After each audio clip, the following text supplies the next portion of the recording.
நான் விருதுநகர்ல பிரச்சாரம் பண்ணது ஒரு வார்த்தை மட்டும் எனக்கு நல்லா ஞாபகம் இருக்கு. நான் சொன்ன அந்த வார்த்தைக்கு கைத்தட்டல் எவ்வளோ நேரம் இருந்ததுன்றதும் எனக்கு ஞாபகம் இருக்கு. என்ன வார்த்தை மேம்? விருதுநகரின் வீர சிவாஜி எங்க அண்ணன் ராஜேந்திர பாலாஜி.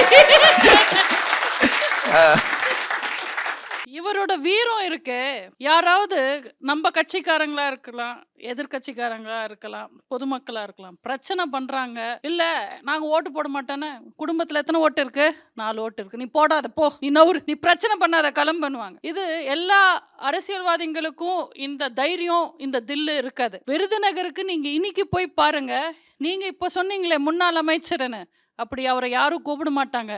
அமைச்சரே, அமைச்சரே, எங்க அமைச்சர் வராரு, அமைச்சர் கோயிலுக்கு வராரு, அமைச்சர் சாப்பிட வராரு, அமைச்சர் நிகழ்ச்சிக்கு வராரு, அப்படிதான் கூப்பிடுவாங்க. புஷ்பா நேஷனல் லஞ்சியா இன்டர்நேஷனல்.